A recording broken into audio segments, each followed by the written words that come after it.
Hello my dear students, कैसे हैं आप सभी लोग। आशा करती हूँ आप सब लोग बहुत अच्छे होंगे और बहुत अच्छे से चीजें कर भी रहे हो। ठीक है, तो आज की क्लास ज्यादा देर की नहीं होगी। सिर्फ हम कुछ बेसिक क्वेश्चंस के बारे में डिस्कस करेंगे जो मैंने लास्ट सीरीज में आप लोगों को दिए थे, क्योंकि कुछ लोग उन सब से रिलेटेड प्रॉब्लम फेसेस कर रहे थे। कुछ लोग कर पा रहे थे, कुछ शायद नहीं कर पा रहे थे। और ऐसा नहीं है कि सब कर पाते हैं, सब नहीं कर पाते। डेफिनेटली जो बेसिक से सीखते हैं उन्हें थोड़ी कहीं ना कहीं दिक्कतें आती हैं, तो हम उन क्वेश्चंस के बारे में ही डिस्कस करेंगे। तो जो मैंने लास्ट सीरीज आपको प्रोवाइड करवाई थी उसमें हमारा पहला क्वेश्चन था, write a program to print name of your 5 friends each in new line. यहाँ तक तो कंडीशन ठीक है, बट उसमें हमने कंडीशन क्या लगाई थी, using single print and single string. आप 5 फ्रेंड्स के नाम प्रिंट कराओगे कोई दिक्कत नहीं है, बट कंडीशन ये थी कि एक ही बार आप प्रिंट इस्तेमाल करेंगे और जो वो स्ट्रिंग लिखी जाएगी वो भी एक ही बार लिखी जाएगी। आप अलग अलग स्ट्रिंग नहीं लिख सकते। तो पाइथन में उसका क्या तरीका है मैं वो आपको दिखाती हूँ कि आप इनपुट कैसे दोगे और आउटपुट आपको क्या मिलेगा। मैं दोनों चीज यहाँ दिखाऊंगी आपको।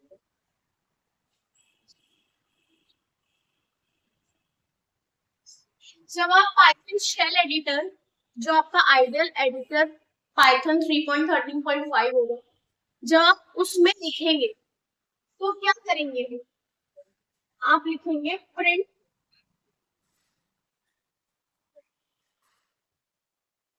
ठीक है, मैंने आपको बताया था अगर आप स्ट्रिंग सिंगल इन्वर्टेड कॉमा में लिखोगे तब भी होगा, डबल में, ट्रिपल में या 4 इन्वर्टेड वो तब भी वर्क करेगा।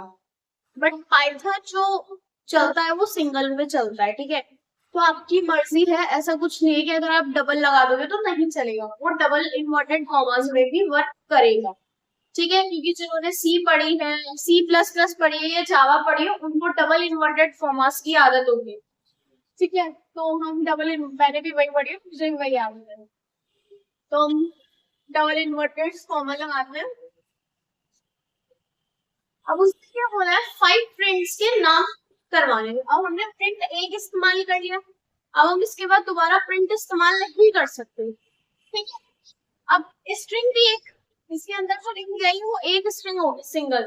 अगर उसके बाद कोई भी प्रिंट या कुछ लिख रहे हैं तो दिक्कत करेगा। ठीक है, अब हम कैसे लिखेंगे, मानिए पहला नाम,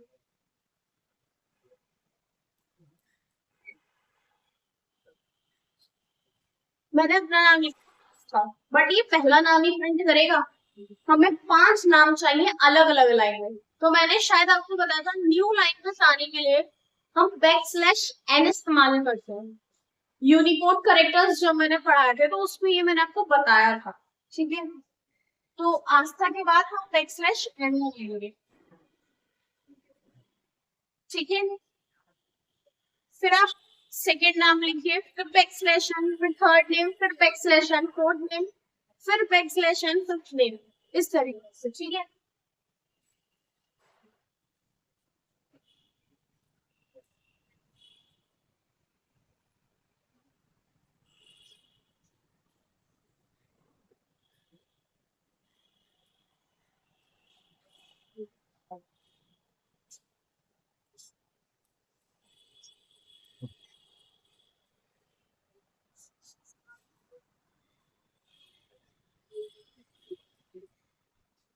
ठीक है, ये हमने 5 नाम लिख दिए, आस्था वैक्सेशन, वैक्सेशन पामी, वैक्सेशन दत्त, वैक्सेशन पुरी। इसके बाद इन्वर्टेड कॉमा को बंद कर देंगे और अपना ब्रैकेट हम बंद कर देंगे। तो हमारे पास क्या हुआ, हमने सिंगल प्रिंट करा और सिंगल ही हमारी स्ट्रिंग हो गई। इसका आउटपुट कैसे आएगा,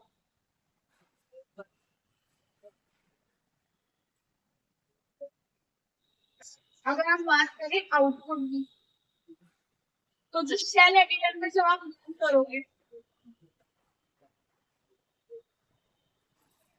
अब हम बात करें आउटपुट, तो जब आप उसमें रन करोगे, जब आप अपनी फाइल को सेव करोगे किसी भी नाम से, मानो आपने सेव करा टेक्स्ट डॉट पीवाई, मैंने आपको बताया था जब भी आप फाइल सेव करोगे तो उसके आगे पीवाई जरूर लगाओगे, क्योंकि वो पाइथन का इंडिकेटर होता है कि हमने कोड पाइथन में लिखा है। अगर आप पीवाई नहीं लगाओगे तो वो रन नहीं करेगा, क्योंकि वो तो एक डॉक फाइल हो गई ना, और डॉक फाइल को वो कैसे रन कर देगा। ठीक है ना, आप नोटपैड में भी करके देख लेना, अगर आप डॉट पीवाई करके सेव करते हो तो वो रन करेगा। ठीक है, तो इसका आउटपुट कैसे है, आंसर,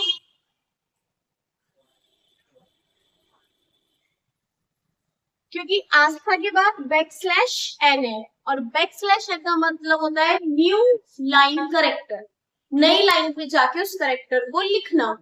तो जो सेकंड नेम है स्तुति, वो न्यू लाइन पे लिखा जाएगा।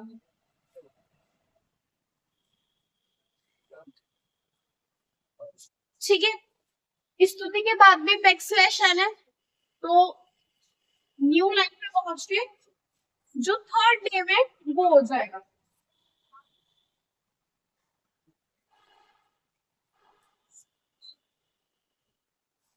सेम फोर्थ नेम,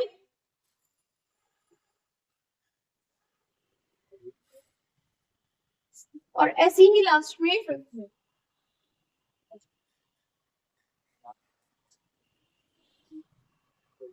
इस तरीके से अगर आप लिखोगे, इस तरीके से वो आउटपुट देगा, बट कंडीशन के अकॉर्डिंग। सिंगल प्रिंट के समान हुई और सिंगल ही स्ट्रिंग हुई, और सिंगल प्रिंट सिंगल स्ट्रिंग के साथ आप इस तरीके से आउटपुट आएगा। ठीक है, नोट कर लीजिए प्लीज आप लोग।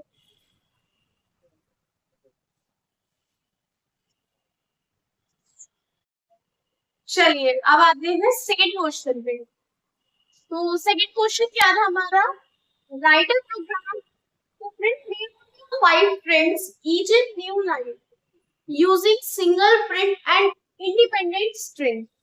अब इसमें क्या कंडीशन हुई थी कि हमें प्रिंट सिंगल ही रखना है, बट इंडिपेंडेंट, मतलब हर नाम के लिए उसकी एक अपनी स्ट्रिंग होनी चाहिए।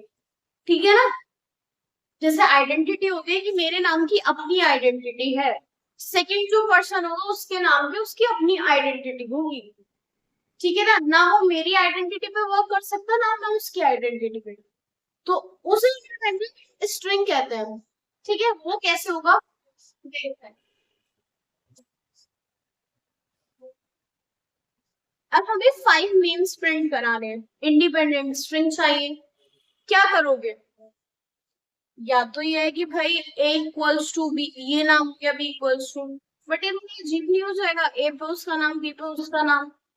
हम अल्फाबेट्स और न्यूमेरिक पैटर्न ले लेते हैं, N1 ये नाम हो जाएगा, N2 मतलब एक आइडेंटिटी हो गई, N for name, N1 for उसका नंबर पहला है, जो नेम फर्स्ट है वो ये नाम है, मतलब पहले नाम पे उस नाम में कोई और नाम नहीं होगा। ठीक है, देखिए N1 equals to double inverted की आस्था।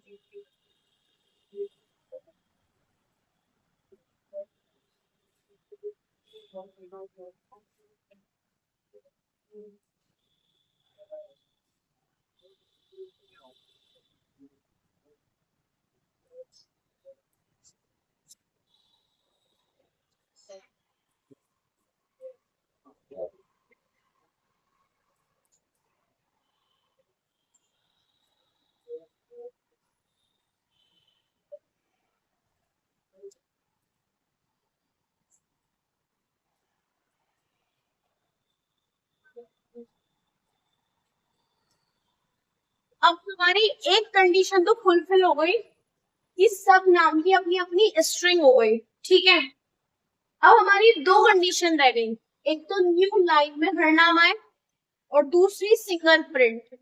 अब वो कैसे होगा वो मैं बताती हूँ, प्रिंट इस्तेमाल करेंगे।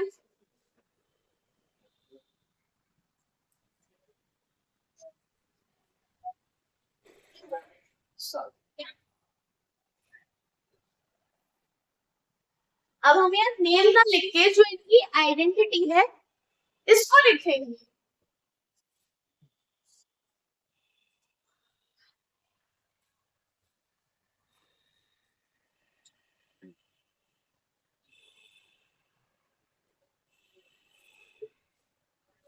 ये वो हमने लिख लिया। अब मैंने आपको बताया था कि प्रिंट में सेपरेटर कैसे इस्तेमाल होता है, बताया था कि सेपरेटर का इस्तेमाल करके भी चीजें कर सकते हैं। तो हम इस कंडीशन में वही करेंगे। अब उनकी स्ट्रिंग लिखनी, आइडेंटिटी लिखनी, सबकी कॉमन सेपरेट। अब हमें सेपरेट क्या करना, हमारी दो कंडीशंस फुलफिल हो गई। हर नेम को अपनी अपनी आइडेंटिटी मिल गई और हमने प्रिंट इस्तेमाल कर लिया सिंगल। अब हमें आउटपुट क्या चाहिए कि ये जो नेम है अलग अलग प्रिंट हो, मतलब नई लाइन में प्रिंट हो। नई लाइन के हम क्या नहीं करते हैं, बैकस्लैश एन। तो हम सेपरेटर में बैकस्लैश एन रख देंगे, जिससे ये हो जाएगा कि ये जो स्ट्रिंग है वो सेपरेट हो जाए बैकस्लैश एन से।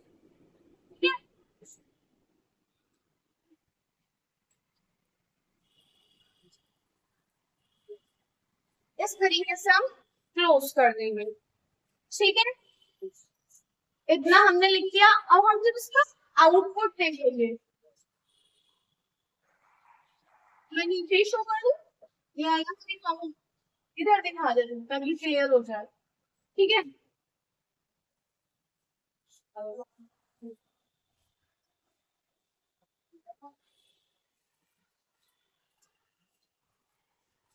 तो अब जब आउटपुट देखेंगे,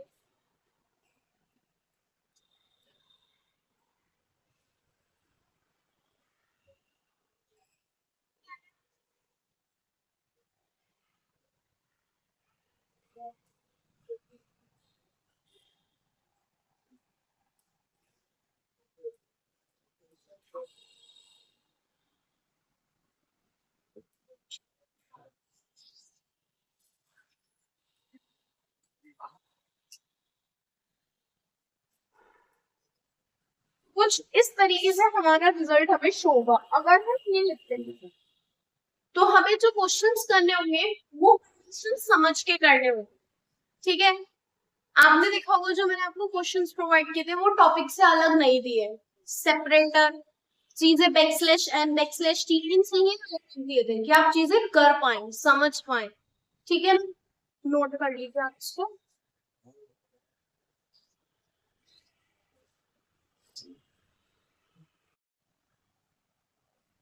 चलिए, तो अब हम कर रहे हैं थर्ड क्वेश्चन की बात। थर्ड क्वेश्चन हमारा क्या था, write a program to print name of your 5 friends. आपको 5 फ्रेंड्स के नेम प्रिंट कराने थे, each in new line using 5 print. ये तो बहुत ही सिंपल था, कुछ भी नहीं करना, स्ट्रिंग की तो हमें जरूरत ही नहीं। 5 प्रिंट इस्तेमाल करके नाम लिख के आप करवा सकते हो, बहुत ही यूनिक है। तो प्रिंट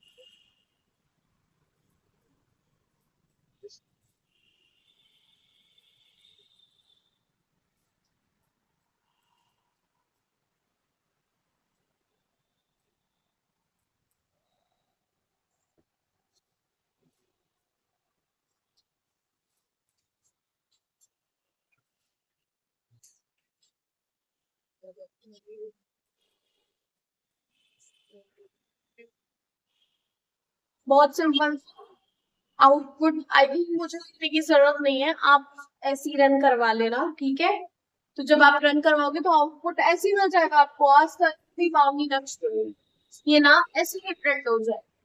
ठीक है, तो नोट कर लीजिए, फिर हम नेक्स्ट क्वेश्चन पे चलते हैं अपने। ठीक है, ये तो बहुत ही इजी था, 2 सेकंड में हो गया होगा।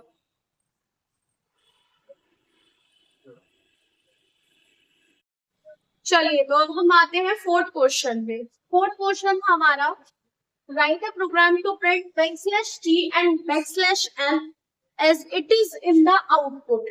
ठीक है, हम चाहते हैं जो बैकस्लैश टी है और बैकस्लैश एन है वो हमारे आउटपुट में शो हो, ऐसे ही लिखा हुआ। ठीक है, वो इम्प्लीमेंट ना हो, वो लिखा हुआ शो हो, ठीक है। और बैकस्लैश टी और बैकस्लैश एन का मतलब पाइथन में था, एन बैकस्लैश एन का मतलब था न्यू लाइन करेक्टर, और बैकस्लैश टी का मतलब था टैब स्पेस करेक्टर। अगर हमें टैब स्पेस चाहिए तो उसके लिए हमें बैकस्लैश टी करना होता था, और हमें किसी भी करेक्टर पे अगर न्यू लाइन पे पहुंचना है तो बैकस्लैश एन देना होता था उसको कमांड, ठीक है। बट हम चाहते हैं अब कि वो ये कमांड ना देके आउटपुट पे हमें दिखाए चीजें, ठीक है ना। तो ये करने के दो तरीके हैं, मैं आपको दोनों बताती हूँ, ठीक है। आइए, तो पहले हम मेथड फर्स्ट पढ़ते हैं।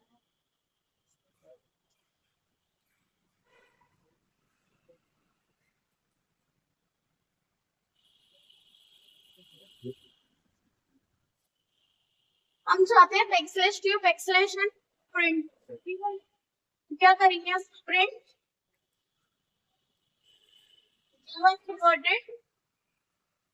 क्या बताया था मैंने, एक शेड यूजिंग बैकस्लैश, डबल बैकस्लैश अगर आप यूज करते हो तो चीजें इग्नोर होने लगती है। मैंने इग्नोरिंग बताया था कि एस्केप सीक्वेंस को आप कैसे इग्नोर कर सकते हो। मैंने दो अप्रोचेस बताई थी, तो ये अप्रोचेस पे वर्क करता है। पहली अप्रोच मैंने ये बताई थी बैकस्लैश इस्तेमाल करके। तो आप क्या करोगे, बैकस्लैश करोगे और फिर बैकस्लैश टी लिख दोगे।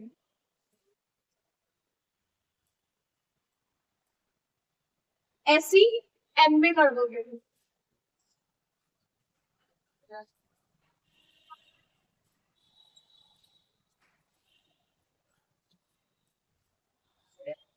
ठीक है। तो जब आप इस करेंगे,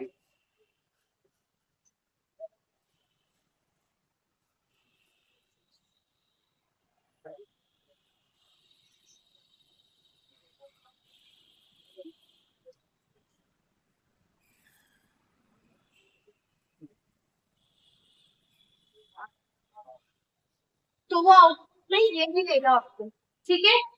बैकस्लैश टी और बैकस्लैश एन प्रोवाइड कर देगा। अब हम दूसरा मेथड देखते हैं।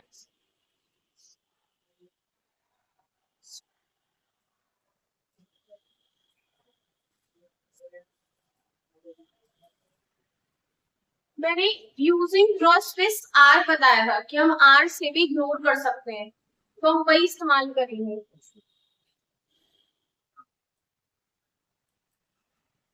मैंने आर से पहले बताया था ना, प्रीफिक्स में लगेगा कि भी स्ट्रिंग लिखोगे तो वही होगा इसमें।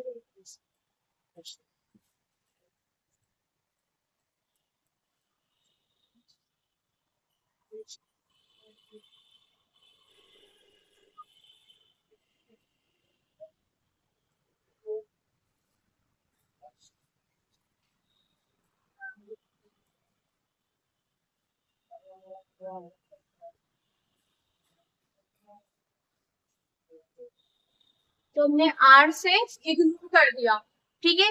किसी भी स्ट्रिंग के पहले हमने आर इस्तेमाल कर लिया प्रीफिक्स में, तो वो इग्नोर हो जाती है चीजें।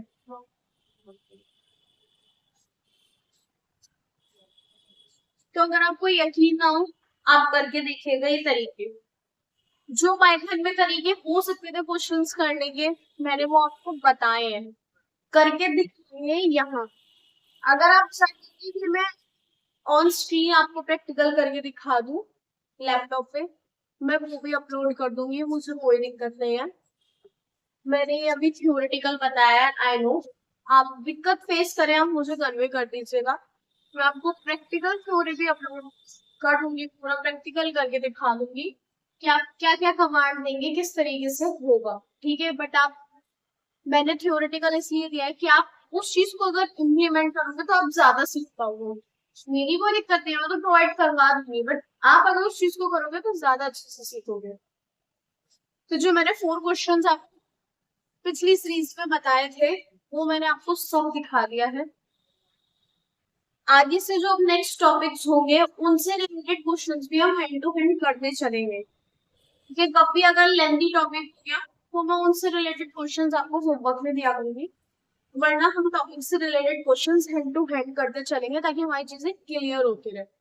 ये अभी बेसिक था अब तक जो मैंने पढ़ाया था, तो उनमें कुछ ऐसा नहीं था, इसीलिए मैंने इन 3-4 टॉपिक से रिलेटेड क्वेश्चंस दिए गए और आई थिंक ये 3-4 क्वेश्चन से ही आपको बहुत कुछ क्लियर हो गया होगा, तो मुझे अब चीजें ज्यादा समझाने की जरूरत नहीं पड़ेगी। बाकी जो हमारा टॉपिक होगा वो टॉपिक वाइज हम कंटिन्यू से रखेंगे। ओके, आज की क्लास इतना ही। Please like share and subscribe and also comment. Bye bye, have a good day.